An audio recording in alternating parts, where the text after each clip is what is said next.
Hi friends, welcome back to Saviraj Kannada vlogs. ಇವತ್ತು ನಾನು ಒಂದು ಕ್ರಿಸ್ಪಿ ಆ್ಯಂಡ್ ಸ್ಪೈಸಿಯಾಗಿ ಸೂಪರ್ ಟೇಸ್ಟಿ ಸೋಯಾ ಚಂಕ್ ಮಂಚೂರಿಯನ್ನ ಮಾಡೋಣ ಅನ್ಕೊಂಡಿದ್ದೀನಿ. ಈ ಡಿಶ್ ವೆಜ್ ಲವರ್ಗೆ ತುಂಬ ಇಷ್ಟ ಆಗುತ್ತೆ. ನಿಮಗೆಲ್ಲ ಗೊತ್ತಿರೋ ಹಾಗೆ soya chunk protein rich food ಆಗಿದೆ, ಹಾಗಾಗಿ ಇದು ಎಲ್ರಿಗೂ ಇಷ್ಟ ಆಗುತ್ತೆ. ಸೊ ಬನ್ನಿ ಇವಾಗ Chinese style restaurant taste soya chunk ಮಂಚೂರಿಯನ್ನ ಮನೇಲೆ ಮಾಡೋದು ಹೇಗೆ ಅಂತ ನೋಡ್ಕೊಳ್ಳೋಣ. ಮೊದಲು ಸ್ಟವ್ ಮೇಲೆ ಕುದಿಯೋಕ್ಕೆ ನೀರು ಇಟ್ಕೊಳ್ಳೋಣ. ನೀರು ಸ್ವಲ್ಪ ಬಿಸಿ ಆದ್ಮೇಲೆ ನಾನಿಲ್ಲಿ ಅರ್ಧ ಸ್ಪೂನ್ ಅಷ್ಟು ಉಪ್ಪು ಆ್ಯಡ್ ಮಾಡ್ತಾ ಇದ್ದೀನಿ. ಆಮೇಲೆ ನಾನಿಲ್ಲಿ 1 ಬೌಲ್ ಅಷ್ಟು ಸೋಯಾ ಚಂಕ್ಸ್ ತಗೊಂಡಿದ್ದೀನಿ. ಈ ಸೋಯಾ ಚಂಕ್ಸ್ ನ ಈಗ ಈ ಕುದಿತಿರೋ ನೀರಿಗೆ ಹಾಕೋಣ. ಈ ಸೋಯಾ ಚಂಕ್ಸ್ ಗೆ ಒಂದು 5 ನಿಮಿಷ ನೀರಲ್ಲಿ ಕುದಿಲಿ. ಒಂದು 5 ನಿಮಿಷ ನೀರಲ್ಲಿ ಇದು ಚೆನ್ನಾಗಿ ಬೇಯಬೇಕು.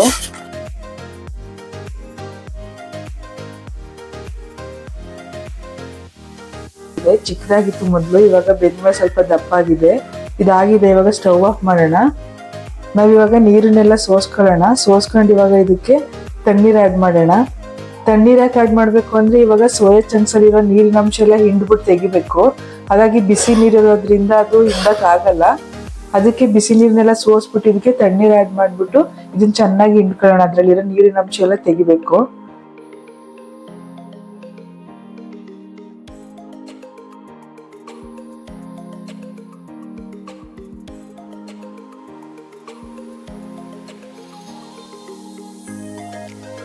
ನಾನಿಲ್ಲಿ ಬೇಯಿಸಿರೋಂಥ ಸೋಯಾ ಚಂಕ್ಸ್ನ 2 ಸಲ ತೊಳ್ಕೊಳ್ತಾ ಇದ್ದೀನಿ. ಇವಾಗ ಇದು ತಣ್ಣಗಾಗಿದೆ. ಇವಾಗ ಹಿಂಡ್ಬಿಟ್ಟು ಇದನ್ನ ಒಂದು ಬೇರೆ ತಪ್ಪಲಿಗೆ ಹಾಕೊಳ್ಳೋಣ. ನೋಡಿ, ಇವಾಗ ಇದನ್ನ ಚೆನ್ನಾಗಿ ಹಿಂಡ್ಕೋಬೇಕು. ಈ ತರ ನೀರೆಲ್ಲ ಹೋಗ್ಬೇಕು. ಆ ತರ ಹಿಂಡಿ ಚೆನ್ನಾಗಿ.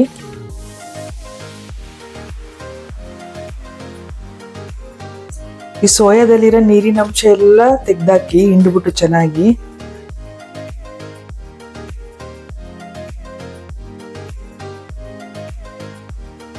ನೋಡಿ, ಇವಾಗ ಇದಾಗಿದೆ. ಇವಾಗ ಮಂಚೂರಿ ಮಾಡ್ಕೊಳಕ್ಕೆ ಈಗ ಮಸಾಲೆ ರೆಡಿ ಮಾಡ್ಕೊಳ್ಳೋಣ. ಈಗ ನಾನಿಲ್ಲಿ 3 ಟೇಬಲ್ ಸ್ಪೂನ್ ಅಷ್ಟು ಕಾರ್ನ್ ಫ್ಲೋರ್ ಆ್ಯಡ್ ಮಾಡ್ತಾ ಇದ್ದೀನಿ.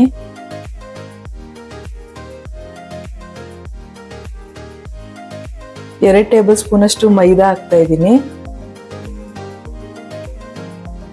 1 ಸ್ಪೂನ್ ಅಷ್ಟು ಖಾರದ ಪುಡಿ ಹಾಕ್ತಾ ಇದ್ದೀನಿ. ನಿಮ್ಗೆ ಟೇಸ್ಟಿ ಖಾರ ಎಷ್ಟು ಬೇಕೋ ಅಷ್ಟು ಹಾಕೊಳ್ಳಿ. 1/4 ಟೀ ಸ್ಪೂನ್ ಅಷ್ಟು ಅರಿಶಿನ ಹಾಕ್ತಾ ಇದ್ದೀನಿ.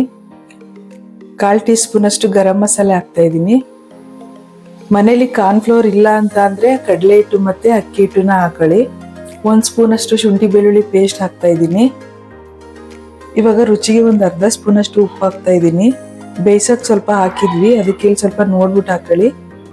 ಇವಾಗ ಇದನ್ನ ಚೆನ್ನಾಗಿ ಮಿಕ್ಸ್ ಮಾಡ್ಕೊಳ್ಳೋಣ.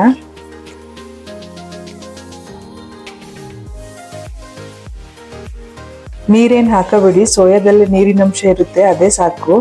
ಈ ತರ ಡ್ರೈ ತರನೇ ಕಲಿಸ್ಬೇಕು, ನೀರೇನು ಹಾಕಬೇಡಿ. ಮಸಾಲೆ ಎಲ್ಲ ಸೋಯಾಬೀನ್ಗೆ ಅಂಟ್ಕೊಳ್ಳೋ ತರ ಚೆನ್ನಾಗಿ ಮಿಕ್ಸ್ ಮಾಡಿ.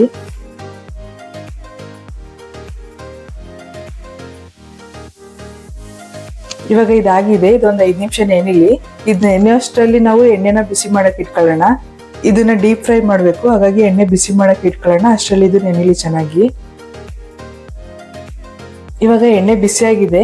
ಇವಾಗ ನಾವು ಕಲ್ಸಿಟ್ಕೊಂಡಿರೋ ಸೋಯಾ ಚಂಕ್ಸ್ ನ ಇವಾಗ ಬೇಯಿಸ್ಕೊಳ್ಳೋಣ, ಡೀಪ್ ಫ್ರೈ ಮಾಡ್ಕೊಳ್ಳೋಣ.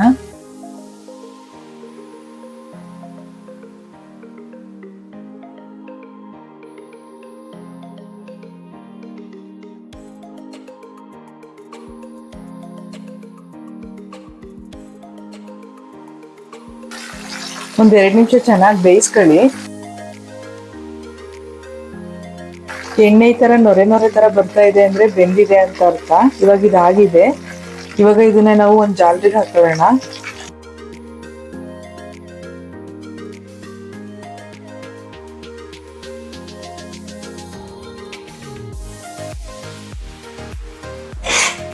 ಇವಾಗ ಮಿಕ್ಕಿರೋದನ್ನು ಅದೇ ತರ ಬೇಯಿಸ್ಕೊಳ್ಳೋಣ.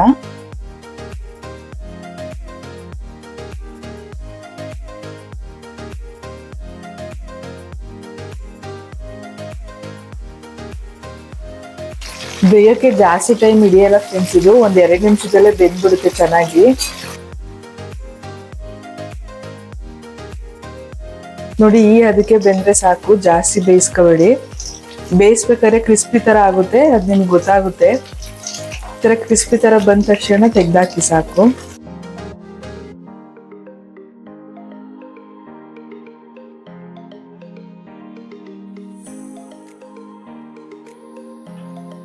ನೋಡಿ ಇವಾಗ ಎಲ್ಲ ಎಷ್ಟು ಕ್ರಿಸ್ಪಿಯಾಗಿ ಬಂದಿದೆ ಅಂತ ಓಪನ್ ಮಾಡಿ ತೋರಿಸ್ತೀನಿ. ನೋಡಿ ಇದು ಹೊರಗಡೆಯಿಂದ ಕ್ರಿಸ್ಪಿ ಆಗಿದೆ. ಇದು ಅದಕ್ಕೆ ಓಪನ್ ಮಾಡಿದ್ರೆ ಒಳಗೆ ತುಂಬಾ ಸ್ಮೂತ್ ಆಗಿರುತ್ತೆ ಫ್ರೆಂಡ್ಸ್. ಇದನ್ನ ಹೀಗೆ ಡ್ರೈ ಗೋಬಿ ತರನೇ ತಿನ್ಬೋದು, ಅಷ್ಟು ಟೇಸ್ಟ್ ಆಗಿರುತ್ತೆ. ಇವಾಗ ಬನ್ನಿ ಇದನ್ನ ಮಸಾಲೆ ಮಾಡ್ಕೊಳ್ಳೋಣ.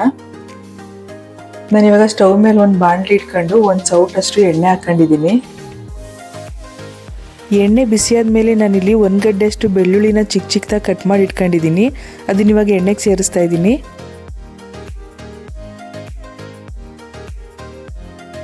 ಇವಾಗ 1-2 ಮೆಣಸಿಕಾಯಿನ ಕಟ್ ಮಾಡಿ ಇಟ್ಕೊಂಡಿದ್ದೀನಿ. ಚಿಕ್ಕದಾಗಿ ರೌಂಡ್ ಆಗಿ ಕಟ್ ಮಾಡಿ ಇಟ್ಕೊಂಡಿದ್ದೀನಿ, ಅದು ಹಾಕೊಳ್ತಾ ಇದ್ದೀನಿ.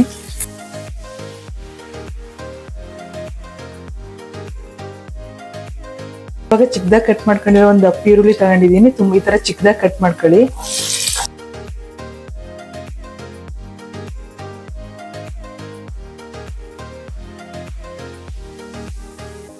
ರುಚಿಗೆ 1/4 ಸ್ಪೂನ್ ಅಷ್ಟು ಉಪ್ಪು ಹಾಕೊಳ್ತಾ ಇದ್ದೀನಿ. ಬೇಯಿಸಕ್ಕೂ ಹಾಕಿದೀವಿ, ಸ್ವಲ್ಪ ಹಾಕೊಳ್ಳಿ. ನಾನಿಲ್ಲಿ ಚಿಕ್ಕದಾಗಿರೋ ಒಂದು ಕ್ಯಾಪ್ಸಿಕಮ್ ಕಟ್ ಮಾಡಿ ಇಟ್ಕೊಂಡಿದ್ದೀನಿ. ಸ್ಕ್ವೇರ್ ಟೈಪ್ ಅಲ್ಲಿ ಕಟ್ ಮಾಡಿದ್ದೀನಿ, ಅದನ್ನ ಸೇರಿಸ್ಕೊಳ್ತಾ ಇದ್ದೀನಿ.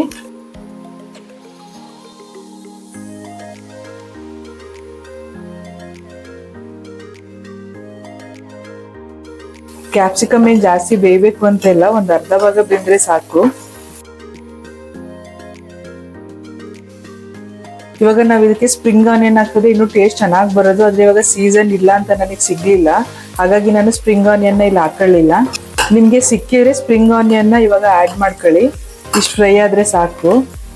ಇದಾಗಿದೆ, ಇಷ್ಟು ಫ್ರೈ ಆದ್ರೆ ಸಾಕು, ಜಾಸ್ತಿ ಫ್ರೈ ಆಗೋ ಅವಶ್ಯಕತೆ ಏನಿಲ್ಲ. ಇವಾಗ ನಾವು ಸಾಸ್ಗಳನ್ನ ಆಡ್ ಮಾಡ್ಕೊಳ್ಳೋಣ. ನಾನಿಲ್ಲಿ 1 ಸ್ಪೂನ್ ಅಷ್ಟು ಗ್ರೀನ್ ಚಿಲ್ಲಿ ಸಾಸ್ ಹಾಕ್ತಾ ಇದ್ದೀನಿ. 1 ಸ್ಪೂನ್ ಅಷ್ಟು ರೆಡ್ ಚಿಲ್ಲಿ ಸಾಸ್ ಹಾಕ್ತಾ ಇದ್ದೀನಿ. 3 ಸ್ಪೂನ್ ಅಷ್ಟು ಟೊಮೊಟೊ ಕೆಚಪ್ ಹಾಕ್ತಾ ಇದ್ದೀನಿ.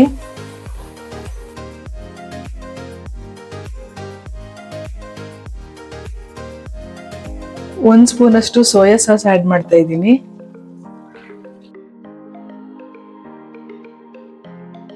ನಾನಿಲ್ಲಿ ಸ್ವಲ್ಪ 1/4 ಲೋಟದಷ್ಟು ನೀರು ಹಾಕೊಳ್ತಾ ಇದ್ದೀನಿ. ಸಾಕು, ಸ್ವಲ್ಪ ಹಾಕೊಳ್ಳಿ.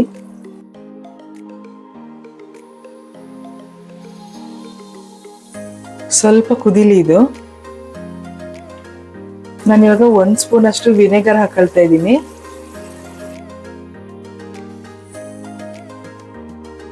ನಮ್ಗೆ ಗ್ರೇವಿ ತಿಕ್ಕಾಗಬೇಕು ಅಂದ್ರೆ ನಾನಿಲ್ಲಿ ಚಿಕ್ಕ ಬಟ್ಲಿಗೆ 1 ಸ್ಪೂನ್ ಅಷ್ಟು ಕಾರ್ನ್ಫ್ಲೋರ್ ಹಾಕೊಂಡು ಇದಕ್ಕೆ ಸ್ವಲ್ಪ ನೀರ್ ಹಾಕೊಂಡು ಮಿಕ್ಸ್ ಮಾಡ್ಕೊಳ್ತೀನಿ. ಈಗ ಕಾರ್ನ್ಫ್ಲೋರ್ನ ಚೆನ್ನಾಗಿ ಮಿಕ್ಸ್ ಮಾಡ್ಕೊಂಡು ಈ ಗ್ರೇವಿಗೆ ಹಾಕಿ, ಅವಾಗ ಗ್ರೇವಿ ತುಂಬಾ ಗಟ್ಟಿಯಾಗಿ ಬರುತ್ತೆ.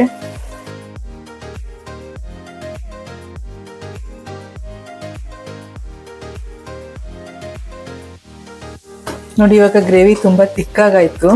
ಈ ತರ ಟೆಕ್ಸ್ಚರ್ ಅಲ್ಲಿ ಬರಬೇಕು ನಮ್ಗೆ ಮಂಚೂರಿ ಮಾಡಕ್ಕೆ. ಇವಾಗ ಇದು ಕರೆಕ್ಟ್ ಆಗಿದೆ. ಈ ಟೈಮಲ್ಲಿ ನಾವು ಡೀಪ್ ಫ್ರೈ ಮಾಡ್ಕೊಂಡಿರೋಂಥ ಸೋಯಾ ಚಂಕ್ಸ್ ನ ಇದಕ್ಕೆ ಆಡ್ ಮಾಡೋಣ. ನಾನು ಡೀಪ್ ಫ್ರೈ ಮಾಡ್ಕೊಂಡಿರೋ ಸೋಯಾ ಚಂಕ್ ನ ಇದಕ್ಕೆ ಸೇರಿಸ್ತಾ ಇದ್ದೀನಿ.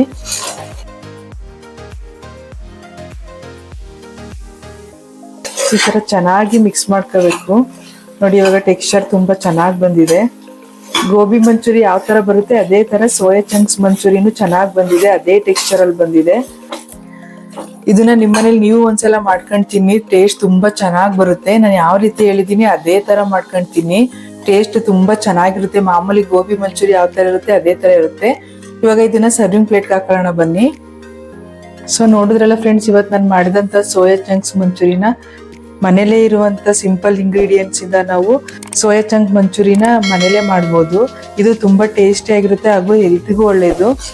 ನಾನು ಯಾವ ರೀತಿ ಮಾಡಿದ್ದೀನಿ ಅದೇ ತರ ನಿಮ್ಮನೇಲೂ ಮಾಡ್ಕೊಳ್ಳಿ, ತುಂಬಾ ಈಸಿಯಾಗಿ ಮಾಡ್ಬೋದು. ಮಕ್ಕಳಿಗೆ ದೊಡ್ಡವ್ರಿಗೆ ಎಲ್ಲರಿಗೂ ಒಳ್ಳೇದಿದು, ತುಂಬಾ ಟೇಸ್ಟಿ ಆಗಿರುತ್ತೆ, ಅದೇ ರೀತಿ ಹೆಲ್ತ್ಗೂ ತುಂಬಾ ಒಳ್ಳೇದು. ಸೊ ನಾನು ಇವತ್ತು ಮಾಡಿದಂತ ಸೋಯಾ ಚಂಕ್ ಮಂಚೂರಿ ನಿಮ್ಮೆಲ್ಲರಿಗೂ ಇಷ್ಟ ಆಗಿದೆ ಅಂತ ಭಾವಿಸ್ತೀನಿ. ದಯವಿಟ್ಟು ಈ ವಿಡಿಯೋಗೆ ಲೈಕ್ ಮಾಡಿ, ಶೇರ್ ಮಾಡಿ, ಹಾಗೆ ಸಬ್ಸ್ಕ್ರೈಬ್ ಮಾಡೋದನ್ನ ದಯವಿಟ್ಟು ಮರಿಬೇಡಿ ಫ್ರೆಂಡ್ಸ್. ಧನ್ಯವಾದಗಳು.